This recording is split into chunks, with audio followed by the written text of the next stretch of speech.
Hey guys, Ben from Volantis Dev here. Last video, I explained my reasoning for creating the Launchpad tool and showed you a quick example of how it works on the front end. Now you might be wondering how you can create those launchers yourself. It's actually quite easy. There's no coding or batch files required. First of all, the Launchpad site on GitHub, or you can just go to launchpad.games in your browser to be redirected here. Once there, click on the latest release in the right-hand sidebar. Click the exe file to download. You'll notice that Microsoft Edge, Google Chrome, and most other browsers will give you a warning that the file might not be safe. I assure you that it is safe, and I would appreciate if you could report it as such so that other people would stop seeing that notice. The problem is that nobody really knows about Launchpad yet. In this case, we're going to go ahead and keep the file anyway. And when we run it, we have to click through Windows Smart Screen for the exact same reason, unfortunately. And finally, we can install Launchpad. Launchpad will install to a non-privileged directory, and it does not require admin privileges to run. There will be no UAC prompts, so you can be assured that it's not going to edit your system in any way that it can cause damage. You can add it to the start menu if you'd like. Installer finishes, and we have a desktop icon. The first time you run Launchpad, it'll download a few dependencies and pop up a little start window. The options you can choose here can also be chosen in the settings later, but this helps you get started. Choosing a default theme will choose the look and feel of Launchpad itself. You can also choose the same theme options for each of your individual launchers, but we'll talk about that later. To start with, SteamPad's the default theme, and it fits in well with Steam. DarkPad is a black theme, and LightPad is a white theme. The launcher directory is where Launchpad will write the exe files to that will launch each of your games. These are the files that you'll actually add to Steam or to the platform of your choice. You can leave the directory at its default, or you can change it to a more convenient place if you'd like. Launchpad can check what platforms you have installed, and it can actually detect the games from those platforms and let you add them easily to Launchpad. You don't have to do it by hand. To do that, simply put a checkbox next to the platform that you want to detect the games from. In my case, Steam is my platform of choice, so I'm going to go ahead and check all the other checkboxes because I want to pull my games from those platforms into Steam. Finally, I want Launchpad to detect my games.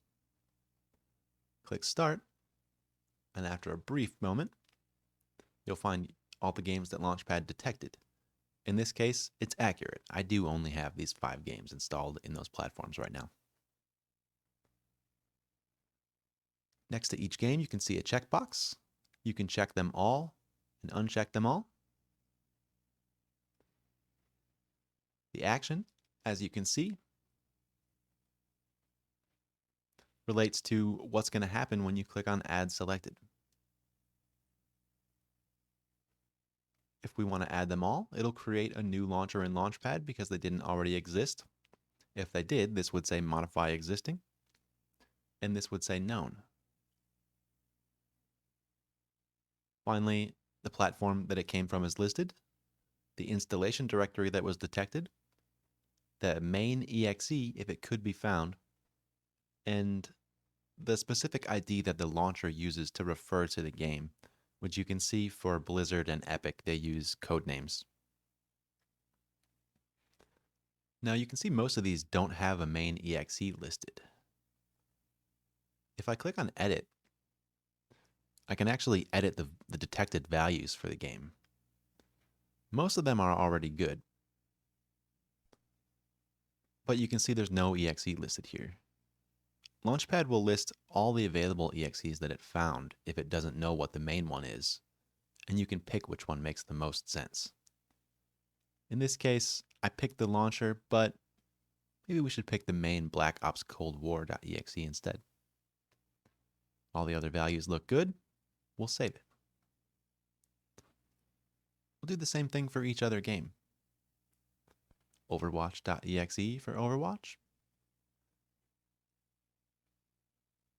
Command & Conquer Renegade is a special case. Normally I would recommend choosing renegade.exe, but renegade launcher.exe runs better. And finally, simcity.exe for SimCity. We've got all 5 games checked, and we click Add Selected. All the launchers are added to Launchpad.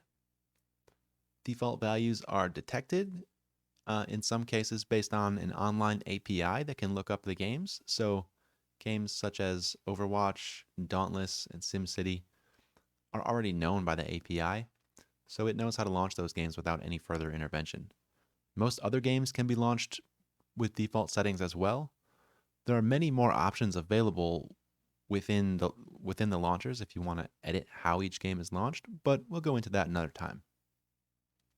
For now, you can see that Launchpad says all these new launchers are missing, which is to be expected. We haven't built them yet.